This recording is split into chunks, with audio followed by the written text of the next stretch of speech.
कुछ फ़िल्में सिर्फ़ देखी नहीं जाती, बल्कि वो आपके अंदर बैठ जाती हैं। थिएटर से निकलने के बाद भी उनके कैरेक्टर्स दिमाग में घूमते रहते हैं। उनके डायलॉग्स कानों में बजते रहते हैं। उनके गाने प्लेलिस्ट में अटक जाते हैं। धुरंधर ऐसी ही फ़िल्म थी, थिएटर में धूम मचाया और जब ओटीटी पे आई, तो भाई ट्रेंडिंग नंबर 1। दोस्तों, ये फ़िल्म लोगों को सिर्फ़ इसलिए पसंद आई थी, क्योंकि इसमें कुछ भी बनावटी नहीं था। कैरेक्टर्स रो थे, इमोशंस कच्चे थे और कहानी सीधा दिल से निकली हुई लगती थी। और जब हाइप अभी ठंडी भी नहीं पड़ी थी, तो मेकर्स ने नया दाँव चल दिया। धुरंधर 2 का टीज़र लॉन्च कर दिया। धुरंधर का पहला पार्ट अगर आपने ध्यान से देखा होगा, तो आपको याद होगा कि क्लाइमैक्स के बाद एक क्रेडिट सीन था। और भाई वो सीन कोई नॉर्मल नहीं था, वो साफ-साफ हिंट था कि धुरंधर अभी खत्म नहीं हुई है, अभी बहुत कुछ आना बाकी है।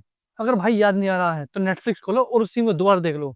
अब वही सेम क्रेडिट सीन थोड़ा सा टेक्स्ट चेंज करके धुरंधर 2 के टीज़र के रूप में फिर से पेश कर दिया है। म्यूज़िक वही, डायलॉग्स वही और लगभग फ्रेम्स भी वही। अगर दोस्तों मैं ईमानदारी से बोलूँ, तो मैं सोच रहा था कि भाई कुछ नया देखने के लिए मिलेगा, कुछ एक्स्ट्रा फुटेज, कुछ नए शॉट्स या कम से कम सेकंड पार्ट की दिशा में कुछ ठोस हिंट, लेकिन ऐसा नहीं हुआ। लेकिन भाइयों फिर भी एक्साइटमेंट कम नहीं होती, क्योंकि पार्ट 1 के ट्रेलर में भी काफ़ी सीन ऐसे दिखाए गए थे जो कि फ़िल्म में मिले ही नहीं।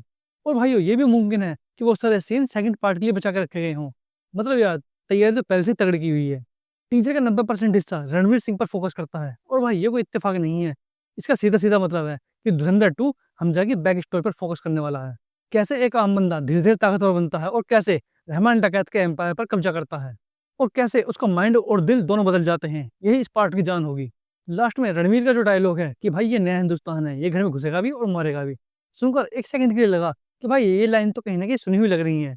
और हाँ, ये सीधा उरी की याद दिलाता है। जी हाँ दोस्तों, विक्की कौशल वाली उरी, जिसे आदित्य धर ने डायरेक्ट किया था। अब सवाल ये उठता है, क्या ये सिर्फ ईस्टर एग है या फिर उरी और धुरंधर किसी बड़े यूनिवर्स का हिस्सा है? या फिर वाक़ई में विक्की कौशल का कोई कैमियो छुपा हुआ है? भाई न्यूज़ में बातें चल रही हैं, लेकिन अगर ये सच हुआ, तो थिएटर का माहौल भाई अलग ही लेवल का होगा। दोस्तों एक बात तो इस टीज़र के बाद में पक्की हो जाती है कि पहले पार्ट में तो अक्षय खन्ना पूरी लाइमलाइट ले गए थे, लेकिन इस बार पूरा खेल रणवीर सिंह के कंधों पर है। और चाहे ऑफ स्क्रीन उनकी पर्सनैलिटी पे कितनी बात हो, लेकिन भाई ऑन स्क्रीन बंदा जानता है कि कैरेक्टर में कैसे घुसना है। हमजा का किरदार बड़े पर्दे पर फिर से देखना, मैं तो भाई पूरी तरह से रेडी हूँ। फ़िल्म की रेटिंग तो भाई वैसी ही रहने वाली है, ब्रूटल एक्शन, गालियाँ, डार्क टोन, सब कुछ वैसा का वैसा ही। और दोस्तों फ़िल्म रिलीज़ हो रही है 19 मार्च को, बिल्कुल उसी दिन जिस दिन टॉक्स की रिलीज़ हो रही है, लेकिन मेकर्स को कोई डर नहीं है। उन्होंने भाई रिलीज़ डेट छाती ठोक कर बताई है। जैसे पहले पार्ट में फिलिप रांची वाला सॉन्ग अक्षय खन्ना पर वायरल हो गया था, वैसे ही इस टीज़र में जो म्यूज़िक यूज़ हुआ है, वो भी बाहर का है। डोजा कैट मैन, यूट्यूब पर सर्च कर लेना। ओवरऑल टीज़र नया नहीं है, लेकिन हाइप ज़िंदा रखने के लिए काफ़ी है। असली खेल होगा भाई ट्रेलर में। आप बताओ, आपको दोबारा टीज़र देखकर कैसा लगा?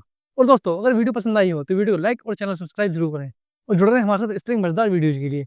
मिलते हैं अगली वीडियो में, तब तक के लिए